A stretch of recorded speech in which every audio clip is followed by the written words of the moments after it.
역대하 32장 9절부터 15절 말씀 마음을 집중하시고 함께 읽어보십니다. 그 후에 아스루 왕 산헤립이 그의 온 군대를 거느리고 라기스를 치며 그의 신하들을 예루살렘에 보내어 유다 왕 히스기야와 예루살렘에 있는 유다 무리에게 말하여 이르기를 아스루 왕 산헤립은 이같이 말하노라. 너희가 예루살렘에 애워싸여 있으면서 무엇을 의뢰하느냐?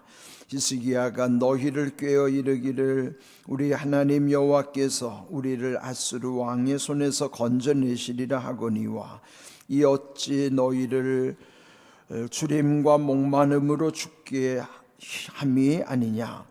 이 히스기야가 여호와의 산당들과 제단들을 제거하여 버리고 유다와 예루살렘에 명령하여 이르기를 너희는 다만 한 제단 앞에서 예배하고 그 위에 분향하라 하지 아니하였느냐? 나와 내 조상들이 이방 모든 백성들에게 행한 것을 너희가 알지 못하느냐? 모든 나라의 신들이 능히 그들의 땅을 내 손에서 건져낼 수 있었느냐? 내 조상들이 진멸한 모든 나라의 그 모든 신들 중에 누가 능히 그의 백성을 내 손에서 건져내었기에 너희 하나님이 능히 너희를 내 손에서 건지겠느냐? 그런즉 이와 같이 너희는 히스기야에게 속지 말라, 꾀임을 받지 말라, 그를 믿지도 말라. 어떤 백성이나 어떤 나라의 신도 능히 자기의 백성을 나의 손과 나의 조상들의 손에서 건져내지 못하였나니 하물며 너희 하나님이 너희를 내 손에서 건져내겠느냐 하였더라. 아멘. 인생을 살아갈 때에 크고 작은 위기들을 만날 때가 있죠. 물론 작은 위기들은 내 힘으로도 능히 이겨낼 수 있지만 큰 위기, 또 최대의 위기는 내 힘으로는 도저히 감당할 수 없습니다.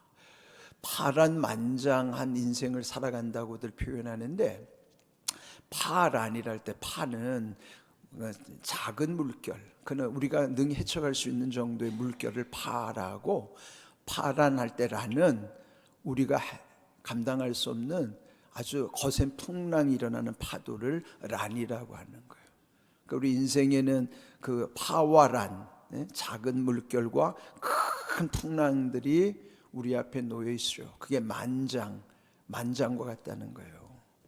그런데 오늘 이 본문의 말씀의 인물인 히스기야 왕, 그러니 남유다 13번째 왕으로서 비교적 하나님 뜻대로 살려고 애썼던 왕이에요. 그리고 하나님 기뻐하시는 일대로 성전을 다시 회복시키고 그리고 그 복을 누리던 중에 그 나라의 최대 위기가 찾아온 겁니다. 그는 그 북쪽에 있는 아수르라고 하는 제국, 그 강대국이 이미 북이스라엘을 무너뜨린 다음에 이 남유다 히스기야가 다스리는 남유다까지 지금 쳐내려온 상황이죠. 그럴 때 지난 시간 말씀드린 것처럼 우리가 하나님의 뜻대로 산다고 하더라도 이렇게 뜻하지 않는 위기가 찾아올 수 있다는 것을 우리도 명심해야 되는 것입니다. 이제 그럴 때 어떻게 대처하느냐, 그게 각자 믿음에 따라 다른 것이죠. 그런데 히스기야는 먼저 이 사실을 먼저 간파하고 또 하나님께 의지하는 그런 믿음으로 이걸 감당하는 것입니다. 그리고 지난 시간 이미 그 앞에 6절에서 보았듯이 그 백성들을 성문 광장으로 모은 다음에 먼저 이 두려워하는 백성들을 위로하는 내용이 7절에 있었습니다. 너희는 마음을 강하게 하며 담대히 하고 두려워하지 말며 놀라지 말라. 하나님이 우리와 함께 하신다. 그 말씀으로 백성들을 위로했던 것이죠. 지금 이 강대국 아수르가 쳐들어내온 것을 인간적으로 또는 상식적으로 그러면 도저히 감당할 수 없으니 백성들은 이건 뭐 싸워보나 마나 당연히 패할 수밖에 없는 상황. 그러니 얼마나 백성들이 두렵겠습니까?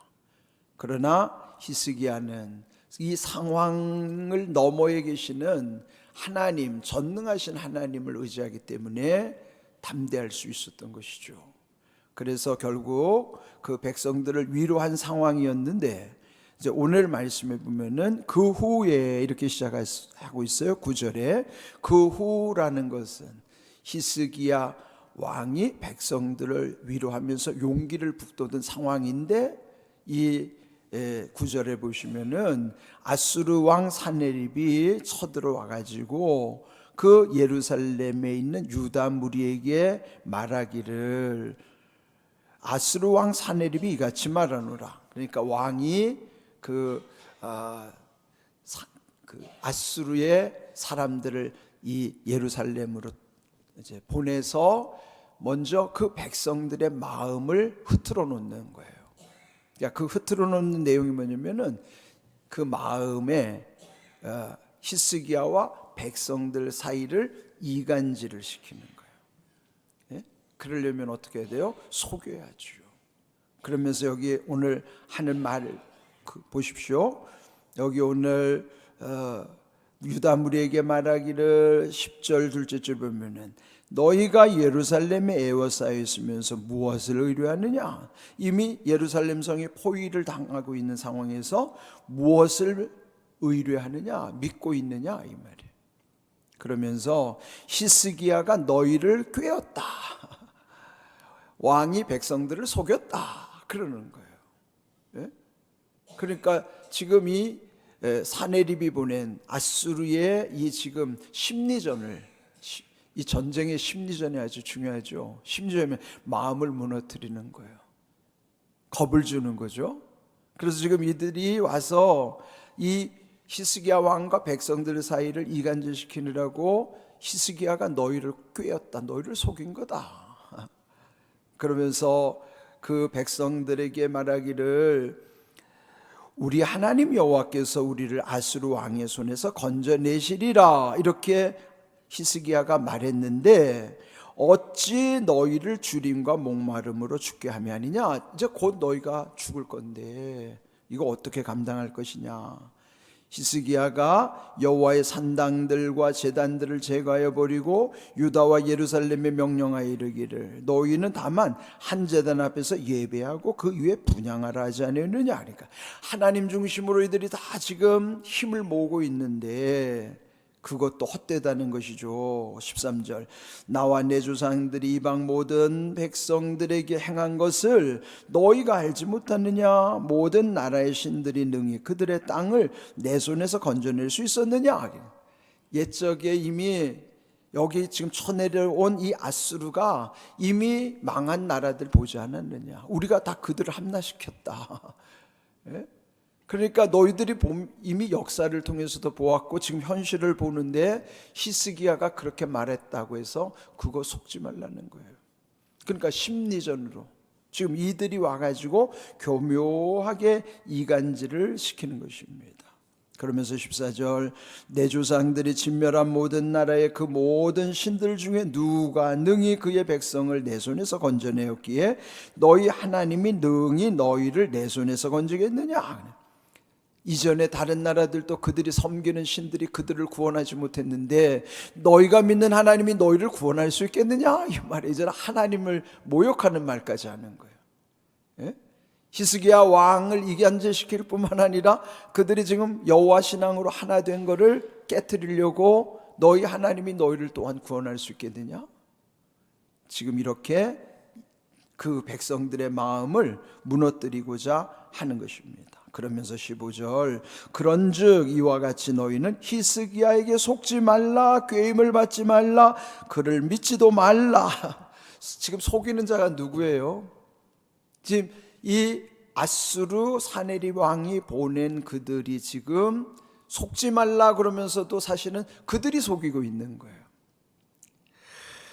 자, 이런 현실 속에서 속지 말라, 꾀임을 받지 말라, 믿지도 말라 그러면서 백성들의 마음을 막 흐트러 놓는 거예요. 혼란스럽게 만들죠.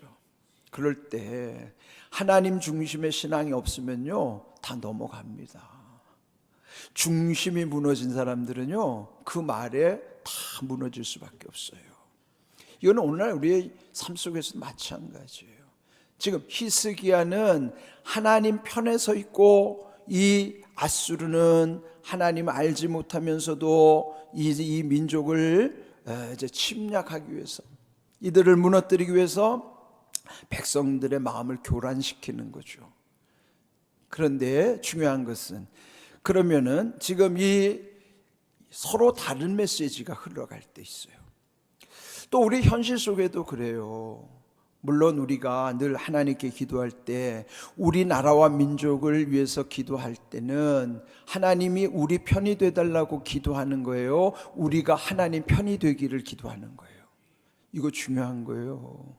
우리끼리는 네 편을 가르는 경향이 많잖아요. 예? 네 편, 내 편, 이게 중요한 게 아니라, 또 각자 기도할 때 각자 자기들이 하나님 내 편이 되어 주시옵소서, 다 자기 편이 되달라고 기도하기 쉬워요. 그런데 그거는 옳지 않습니다. 하나님은 누구의 편이 아니에요. 중요한 건 하나님 편이 되는 사람이 이기는 거예요. 하나님 편에 서는 게 중요한 거지, 하나님을 내 편으로 끌어들인다고 해서 하나님이 끌려가지도 않고, 우상도 마찬가지. 우상은 자기 편으로 끌어들여가지고 우상을 이용할 뿐이지, 하나님은 우상을 끌어들이는 것처럼 하나님을 내 편으로 끌어들인다고 해서 하나님이 끌려오지도 않아요. 하나님은 누구 편이 아니라 하나님은 오르신 편이에요. 의로운 거라고요. 그러면 내가 기도할 때 하나님 내 편 되어주세요 기도하지 말고, 하나님 내가 하나님 편이 되게 해주세요, 그렇게 기도해야 돼요. 우리는 네 편, 내 편이 중요하지 않아요. 우리는 모두 하나님 편이 되려고 노력을 해야 되는 거예요. 하나님 편이 되는 것이 사는 길이고, 하나님 편이 되는 게 중요한 것이고, 하나님 편이 되는 게 잘 되는 것이지. 내 편, 네 편이 뭐가 중요해요? 이거 조심해야 돼요. 만일 여러분이 서로 불편한 사이라고 그래가지고, 그러니까 하나님 내 편인 것처럼 저를 막 함부로 대잖아요, 남을. 그러면 안 돼요. 남은 함부로 대할 대상이 아니에요. 하나님은 누구 편도 아니에요. 다만 우리가 하나님 편이 돼야 되는 거예요. 이게 중요하다고요. 근데 그런 것이 없으면은 그냥 자기에 집착하게 되고, 그게 무너지는 비결이라고요. 망하는 비결이에요. 그러니까 여기 히스기야도 하나님 편에 섰기 때문에 담대한 것이지, 하나님이 내 편이 되달라고 기도하는 게 아니에요. 지금 이 사실을 우리가 잘 알아야 되는데, 오늘 주신 메시지가 중요합니다. 속지 말라 그랬죠. 그래서 제목을 속지 말라라고 땄어요. 여기는 적반하장이죠. 적반하장이에요. 예? 오히려 속이는 사람이 그 이간질을 시키려고 너희가 속지 말라고 이렇게 또 속이고 있는 거예요. 속지 말라는 메시지로 속이고 있단 말이에요. 근데 하나님도 그래요. 그래서 야고보서 1장 16절에 보면, 내 사랑하는 형제들아 속지 말라, 하나님도 속지 말라고 우리에게 말씀하시죠. 그런데 속지 말라고만 말씀하시는 게 아니라, 올해 우리 교회 주신 갈라디아서 6장 말씀 중에 보면은 6장 7절에는 스스로 속이지 말라 이런 말씀이죠. 그럼 뭐야? 속이지도 말고 속지도 말라는 거예요. 여러분, 속이지도 말고요, 속지도 마시기 바랍니다. 내가 먼저 속이는 사람이 돼도 안 되지만, 세상을 향해서도 속아서도 안 되는 거예요. 그럼 어떻게 해야 돼요? 그건 내가 판단할 수가 없죠. 그건 뭐예요? 하나님이 주시는 말씀 붙잡아야 되는데, 말씀 붙잡기가 쉽지 않아요. 왜? 말씀의 메시지가 분명하지 않으면 흐릿할 때는 속는단 말이에요. 그러면은 제일 먼저 속이는 현상이 어디로부터 왔을 것 같아요? 우리는 성경에서 찾아야 돼요. 제일 먼저 속이는 현상에서부터 죄가 시작되는 거예요. 그건 에덴 동산에서부터 시작된 거예요. 선악과 사건 알죠? 선악과 사건이 속이는 사건으로부터 죄가 거기서부터 생겨난 거예요. 자, 먼저 창세기 2장 17절 하나님이 뭐라고 말씀하시냐? 이게 원칙이에요. 이게 메시지예요. 이걸 흐리면 안 돼요. 자, 우리 함께 읽어봅니다. 선악을 알게 하는 나무의 열매는 먹지 말라. 내가 먹는 날에는 반드시 죽으리라. 이게 메시지예요. 자, 잘 기억하세요. 모든 선악을 알게 하는 나무예요. 그걸 선악과라고 하는 거예요. 모든 선악을 알게 하는 나무, 분명하죠. 흐리지 않아요. 그리고 그럼 먹으면 반드시 죽는다고 했어요. 이 두 가지가 분명해야 돼요. 자, 그런데 마귀가 뭐라고 속이는가? 창세기 3장 1절 봅니다. 같이 읽어요. 그런데 뱀은 여호와 하나님이 지으신 들짐승 중에 가장 간교하니라. 뱀이 여자에게 물어 이르되 하나님이 참으로 너희에게 동산 모든 나무의 열매를 먹지 말라 하시더냐? 자, 뭘 속였어요? 모든 나무냐고 흐트러 버린 거예요. 모든 나무라고 그랬어요, 하나님이? 아니에요. 하나만 지칭한 거예요. 선악을 알게 하는 요 나무 하나만 먹지 말라고 했지, 뭘 모든 나무의 열매를 먹지 말라고 했습니까? 뭐예요? 속이는 거예요. 그런데 흐리게 보면은 몰라요. 정확하게 보지 않으면 모른다니까요. 그러니까 속는 거예요. 메시지가 분명해야지만 안 속는다 이 말이에요. 그러니까 말씀이 분명하면 안 속아요. 근데 말씀을 마귀는 흐려놓는 거예요. 그래서 이단이 생기는 거예요. 하나님 선악을 알게 하는 나무 하나를 특정하셨는데 마귀는 모든 나무의 열매라고 흐려버리는 거예요. 속이는 거예요. 자, 그러면 이 믿음이 없는 하와가 어떻게 반응하는가 보세요. 그도 또 자기도 말씀을 왜곡시키는 거예요. 그 다음 3절 말씀 같이 읽어봅니다. 동산 중앙에 있는 나무의 열매는 하나님의 말씀에 너희는 먹지도 말고 만지지도 말라 너희가 죽을까 하노라. 얼마나 왜곡된지 아시죠? 먹지 말라 단호하죠. 언제 먹지도 만지지도라고 그랬어요?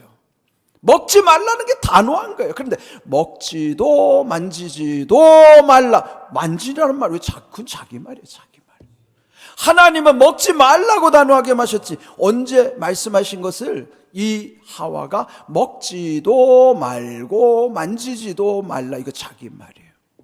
또 반드시 죽으리라고 그랬는데 죽을까 하노라. 죽을까 하면 안 죽을 수도 있다는 얘기지. 메시지가 분명해야 돼요. 그런데 메시지를 흐려놓는다 이 말이에요. 그래서 속는 거예요. 마귀도 메시지를 흐리고 믿음 없는 하와도 메시지를 왜곡시키고, 그래서 속는 거예요. 속지 않고 속이지 않으려면 하나님의 메시지가 분명해야 안 속고 안 당하는 거예요. 오늘 우리가 왜 당합니까? 말씀이 분명하지 않으니까 대충 들어보니까 그런 것 같아요. 그런 것 같은 건 그런 게 아닙니다. 진짜 중요한 거예요. 여러분, 오늘 우리에게 있어서 편 가르는 거 조심하시고요. 우리가 하나님 편이 되도록 기도해야 되고요. 그 다음에 속지 않고 속이지 말라면은 메시지가 분명해야 돼요. 오늘 여기 이 처음 에덴 동산에서부터 어떻게 여기서부터 죄가 시작된 거예요. 여기서부터 죄가 시작된 것이 뭐냐? 속이는 현상으로부터 죄가 시작된. 그러니까 속이는 거 심각한 거예요. 그래서 요한복음 8장 44절 예수님 말씀하시잖아요. 마귀의 정체를 거기서 드러내시. 너희 아비 마귀는 거짓말쟁이라 살인한 자라 그랬어요. 거짓말쟁이에요. 마귀는 거짓말쟁이에요. 아주 교묘하게 속이기 때문에 말씀이 분명하지 않으면 다 속습니다. 속을 수밖에 없어요. 이게 영적인 실체요, 원리예요. 오늘 아침에 속지 말라. 지금 이 마귀의 존재가 속지 말라고 속이고 있어요. 그런데 정말로 속지 말라는 것은 말씀 속에서 속지 말라고 우리에게 말씀하시는 거예요. 메시지가 분명해야 됩니다. 선악과를 먹지 말라.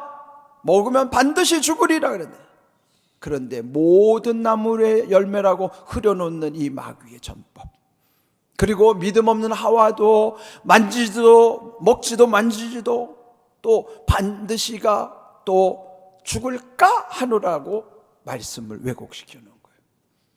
여러분, 오늘 주신 아침의 말씀 속에 우리에게 정말 이 믿음 중심을 지키는 게 얼마나 중요한가. 그래서 말씀을 정확하게 알아야 돼요. 대충 알면 속아요. 그래서 이단이 생기는 거예요. 그러면 어떻게 해야 될까요? 우리는 다 속일 수도 있고 속을 수도 있는 존재이기 때문에 일단은 의심해야 돼요. 자기도 자기를 의심해야 돼요. 나도 나를 의심하는데 남을 의심하는 건 당연하죠. 그래서 일단 의심 뭐예요? 나도 의심하고 상대도 의심하고. 그 다음에 2단 뭐예요? 2단 조심해야 돼요. 2단은 뭐예요? 끝이 달라지는 거예요. 지금 말씀이 이렇게 2단, 2가 다를 이자죠. 단 끝단자예요. 끝이 달라지잖아요. 가서 창세기 2장 17절의 말씀이 창세기 3장 1절과 3절에서 어떻게 2단으로 되는지, 끝이 달라졌는지 이걸 정확하게 보셔야 돼요. 그럼 뭐입니까? 이런 모든 것이 정말 하나님의 말씀의 중심에 서지 않으면 마귀는 교묘히 속이는 거예요. 그래서 날마다 여러분 새기세요. 1단 조심, 1단 의심, 2단 조심이에요. 그 의심의 대상은 자기를 포함해야 된다 이 말이에요. 자기를 의심하지 않으면 그거 스스로 속는 거예요. 자기한테. 나도 완전하지 않으니까 나를 의심해야 되는 거예요. 1단 의심, 2단 조심, 이게 우리가 사는 길이고 그 메시지가 분명해야지만 안 속는 거예요. 그래야 잘못되지 않아요. 그래야 무너지지 않습니다. 오늘 주신 귀한 말씀처럼 여러분 말씀을 정확하게 메시지를 붙잡으시고 늘 여러분 말씀 가운데 주시는 은혜와 지혜와 권능과 응답을 누리는 삶이 되기를 주님의 이름으로 축복합니다. 아멘.